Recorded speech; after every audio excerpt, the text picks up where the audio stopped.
Broncos country, what's poppin', my people? Hope you guys having a wonderful Thursday.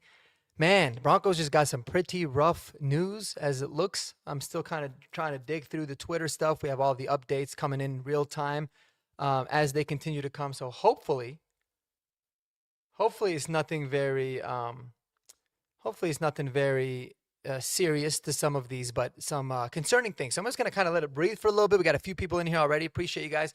Let me know if you have any questions in the comments, but we'll get right into the news initially, right? So the Broncos today, they released their initial injury report, week 14, and a couple things, man. Crushing it show. Oh shit, what happened? I got you, brother. What happened here, man?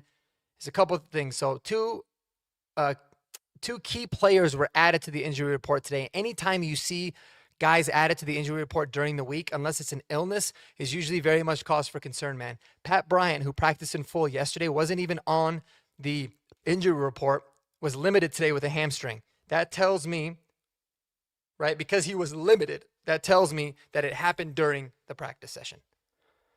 That's what that usually means, and that's very concerning, especially when it's a soft tissue injury.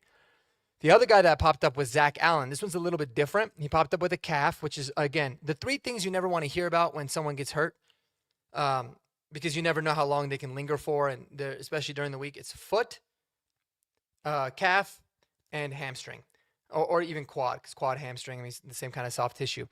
Calf injury is very concerning. He was a full participant yesterday, and it was a DNP. He didn't participate at all. But the good news on him is that it could be a rest day. Maybe he was nursing some sort of a sore calf. He practiced yesterday. It was a little bit more sore today. And I say that because when I go here, Mike Kliss said, did not practice today, but he was out there for a stretch, although he didn't participate in individual drills. So this could be a good sign, saying that they just wanted to kind of hold him out as a precaution. But wide receiver Pat Bryant was listed from today's practice with a hamstring. No hammy from him on yesterday's injury report. So that being the case tells me that it was probably during the week. Mile High Report saying hopefully it's precautionary for Zach Allen. And yes, that's all very unfortunate. I guess we got good news, but I hate saying injury news for other opponents, for other players is good news because it's just not a right thing. But Max Crosby went from being limited yesterday to not participating today due to a knee injury. That could be something that is precautionary as well. But Adam Schefter coming out with that, you never know. That could be something of fairly be significant. But man, that really stinks. That really stinks in my opinion. I'm not a fan of that, man. And yes, Cheech and Chong .420.com _21. I love that name, man. Hit the like button. It's free. And sub if you haven't yet. 100. Appreciate you, brother. Dude, that's actually really funny, Joe Mama. This is a funny one. I've actually gotten that before, man. I've actually gotten that. I wish I had Mike McDaniel's bank account, and I wish I was as smart as him, to be honest with you. But I have been told that I look like Mike McDaniel a little bit, which, hey, it is what it is, man. He is a local kid. He grew up and went to high school like 5 minutes from my house. So maybe I am his doppelganger or something, but who knows? Daniel Barris Sport Highlight. All right, Daniel Barris Sport Highlight. Daniel Barry Sports Highlight. I got you. I figured it out. My man. Happy Thursday, brother. Hello. Welcome, man. Thank you. So Aussie Talk's coming through and saying activate Savion Jones so he can get some reps versus his horrid all line. Yeah, I think it's almost a guarantee that Savion Jones is going to be elevated. Not elevated, but activated this week for sure. I would expect probably Jordan Jackson maybe to do the same. Just because Zach Allen might not play. It doesn't look like DJ Jones is going to play. So it'll be really good reps for Savion Jones to get nonetheless. And that's the thing, man. Like, I always get intrigued when injuries happen because, you know, we talk about the good depth that we have. I feel like we have good depth. But if the Broncos are without a DJ Jones and Zach Allen, that depth is really going to be tested. And there's going to be some young guys that are going to be in there going out there and playing. But we got so it'll probably be, you know, Malcolm Roach starting. JFM's obviously going to be starting. And you're going to be mixing in some of the young cats. So it'll be I think we'll still be okay, at least for this game this week. But you really hope that these are injuries that don't last for several weeks to come or continue to linger, man. I hate soft tissue injuries, right? Which is why I was really hoping that they would take it slowly back with Jonah Ellis like they have. But they, historically, Sean Payton and this medical staff, they do a good job of like easing dudes in and kind of ramping them up. So we'll see. But a couple of other things that we can look at too, man, is, let's assume that Pat Bryant doesn't play because, anytime you have a hamstring injury that happens in practice, it can definitely be concerning, right? So I know we joke about this guy a lot, man. And it's somebody that I know I genuinely do love, and David Talks Broncos he's not somebody that jokes about that either when he's a big fan. Sorry, somebody's at my front door. Like, he's a big fan of him as well. But A.T. Perry could absolutely be activated for this game finally. We did sign Elijah Moore. I don't think we'll activate him that quickly, especially not over someone like A.T. Perry, right? You're talking about replacing Pat Bryant. There's obviously going to be little Jordan Humphrey that plays a lot more. But you want to get another big body guy, someone that's been with the organization for, going on his second season now. So he could be elevated. And I think he's a big favorite to be elevated. I think it's about time. Another move that I think people should really look out for is Mercedes Lewis being moved to the 53 if they really want to continue to use him. They can't elevate him anymore. Reese Taylor is someone that was elevated once PS2 got hurt. He has been playing very well as a special teamer, but I think that they could relegate him back to the practice squad. They can elevate him a couple more times if they need to, but I would look for him to be someone that could potentially swap places if we wanted to have a little bit more tight end depth with Mercedes Lewis, because obviously Caleb Lohner is just not going to move up. A sneaky guy that could be elevated this week too is Jordan Miller, who I actually would really like to see get some reps as well, because he's an intriguing guy at 6'3", 307, big run stuffing guy. Thought he looked pretty decent at times during the preseason. He's obviously an undrafted kid, but he could be someone that we could look to elevate as well. So there's that. Oh, man. Evan B. Daniels. You know what? Good for you, man. Good for you for withdrawing your name. If it's not a good fit, man, do it. Creative 1479. Do you believe that Jesus Christ died on the cross and resurrected 3 days later? 110%, my man. 110%. That is my belief. But this isn't a religious channel. This is a sports channel. But I do love, man, this vertical stream stuff is legit. Ace, come on. Relax, buddy. Sorry, my dog. Anyways, that stinks. That stinks, man. And Crushing It Show, guys, do yourselves a favor if you are watching this live stream. You can troll me. You can do whatever you want in the comments. I don't care. But just do me one favor. Go to Crushing It Show's YouTube channel. Hit subscribe. Like the videos. He does some amazing play-by-play stuff. Show the guy some love. He's an awesome person. His name is Miles. And, yeah, go make sure you do that. But that is that's the only request that I have for you guys today. Anyways, back to this. So, yes, let's see if there's anything else on the Twitter feed that has popped up. Just some more Max Crosby news. Again, Max Crosby DNP today, which I guess is good news for the Broncos. But again, I don't like to say like injuries are good news. It's always kind of mean. I like to have the human component of it. It's fortunate, right? I mean, it's like if we're going to miss some of our best players and the Raiders do that helps. But again, it's beyond, my concern is going to be beyond this game as well, because there's no excuses, man. Like if we didn't have DJ Jones and Zach Allen and Pat Bryant, we should absolutely still beat the Raiders, even if they had Max Crosby or if they don't. Like we still should. We have the depth to be able to do it. But you start to get into a little bit more of a gauntlet of a schedule, and listen, next man up is a real thing. This depth of this team is really going to be tested. So we're gonna see how it goes, man. So let me know how y'all what y'all think in the comments, man. If you guys have any questions, anything that you're curious, just wanting to talk about, whether about these injury news today or anything else randomly, happy to discuss it with y'all. I don't usually go live very much. I've been given feedback that I should, and so here I am. At least solo. Usually I go live with others, either on Horsepower Hour or on the post game with Jeremy, the Broncos debrief, those kinds of things. But don't usually do live. But I had some time. It was good timing for me today. But yeah, that's gonna be frustrating. So, looking at this Broncos roster, also like the practice squad, there's a lot of guys that I'm just really curious to see that we haven't necessarily seen yet.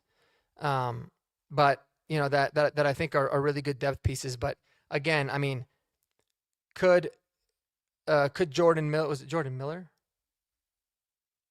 Yeah, Jordan Miller be someone that gets elevated for the first time? Again, maybe.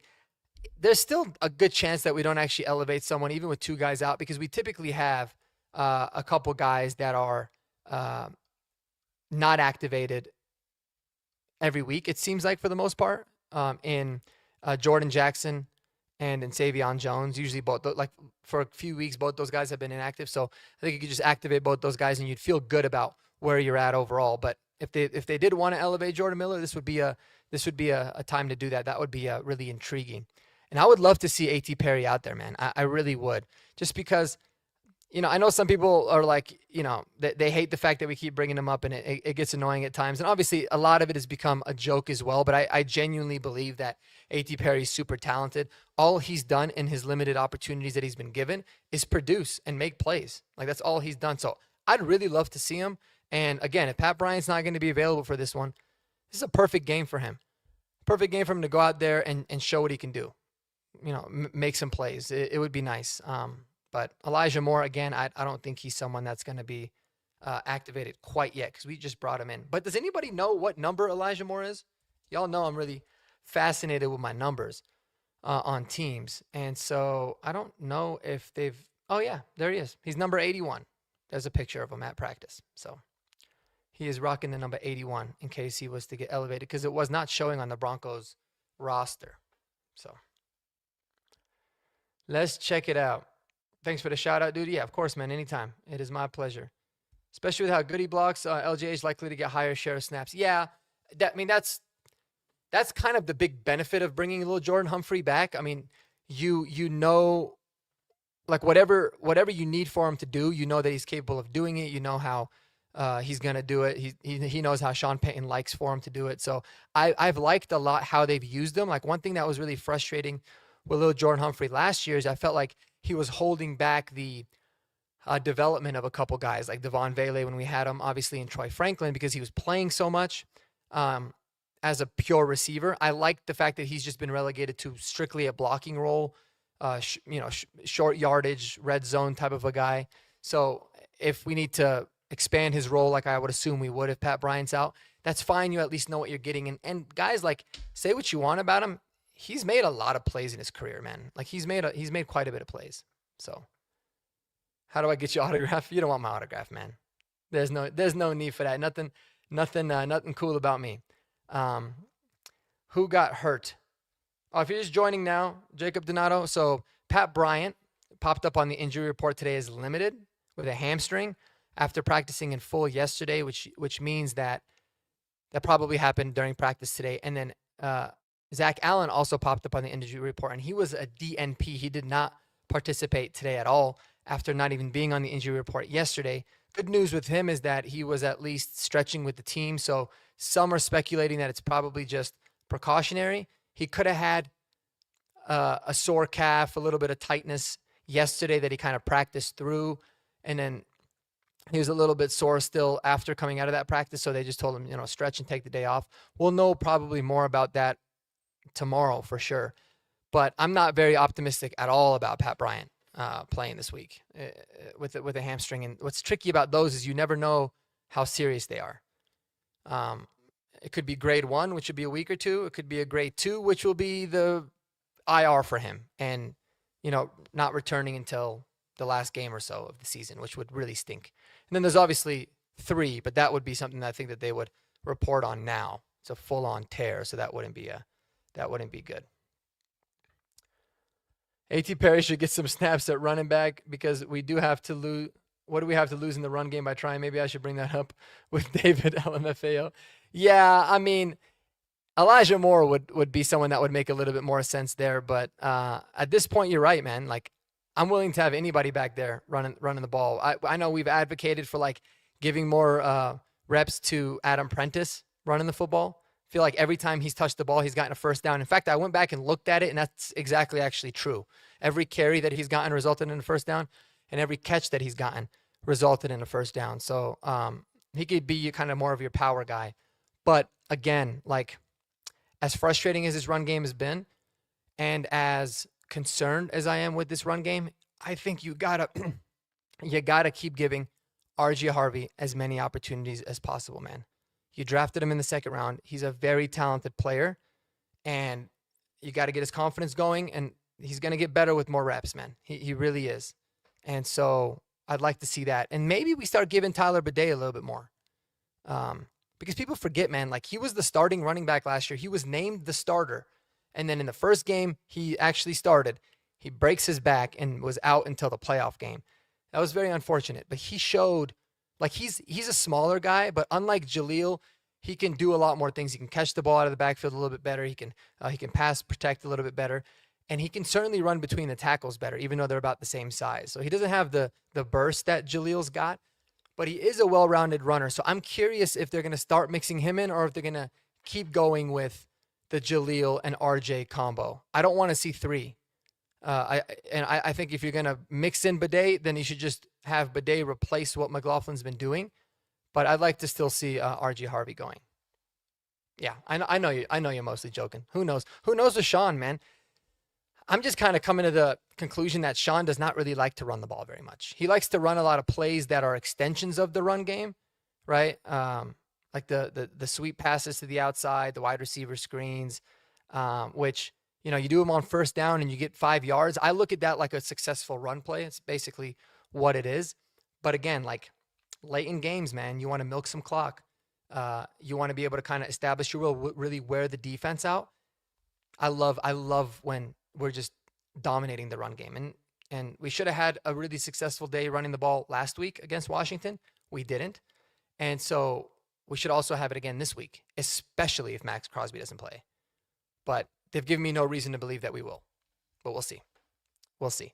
Another really big key, guys, I think, in this last stretch is, man, if Evan Ingram can build off of the game that he had against Washington, and he can be the weapon that we've all kind of wanted for him to be. I think he's finally looks really healthy. It's going to be, this offense is going to look completely different. I mean, significantly better to have a tight end that's actually out there making plays. And then think about the kind of stress that puts on a defense, man. Like now you don't just worry about Cortland Sutton on the outside and then a little bit of Pat Bryant and Troy Franklin, depending on what it is. And then obviously Bo Nix beating you with his legs. Now you got to worry about a tight end. You've got to allocate a resource to him. You might take a linebacker away, which opens things up for other guys for the run game. You might put another nickel, which opens up some opportunities for, Pat Bryant or Marvin Mims or anybody like that. So yes, it's that would be amazing. And then secondly is you got to get Marvin involved more, man. If it's in the pass game, if it's in the run game, if it's in both, you've got to get him involved. He's one of the best playmakers on this offense, period. You saw how the offense took a massive leap at the second half of last year once we started getting Marvin involved. And, I would say I want to see more Marvin and less to Troy Franklin. Not that I'm down on Troy, but he's been getting way too many targets, man. He's still still has the most amount of leading targeted receiver on this team, which is crazy because I think that even though he's been really good and I'm rooting for him and he's taking a massive step, like I still think Marvin Mims is a better weapon. I think Pat Bryant's a better receiver, and obviously I want to see Evan Ingram get the ball more, and obviously Cortland Sutton's better. So I'm not really a big fan of the way it's being allocated, but maybe that's just me. Manny, you just out here trolling, bro. No injury, stop the fuckery, he said. Listen, man. I mean, it's kind of weird that you're listening. You're just sitting there listening to a jerk off. So I don't know what that makes you, but yeah, it is what it is. There is injuries. There's 2 of them. But I know you guys are trolling. The vertical stream is a real thing. That shit's crazy. That shit is crazy, man. But yeah, anyways, that's really all I got for y'all today, man. Again, make sure you go follow Crushing It Show. Check out his channel. It's awesome. He does some great stuff. Appreciate you guys tuning in, everybody. All of the guys contributing and even the trolls. I really do enjoy it. I really do love it. This has always been fun. We're building a great community. And I hope you guys have a wonderful Thursday. Enjoy tonight's game. I think it's going to be a good one, man. I think it's going to be a really fun, entertaining game between the Lions and the Cowboys. But I do think that the Lions will bounce back and beat up on the Cowboys tonight. And a beer sounds great. I might go have one right now. So it's a great idea. All right, y'all. Take it easy, man. Have a wonderful evening. And we'll talk to y'all soon. Peace.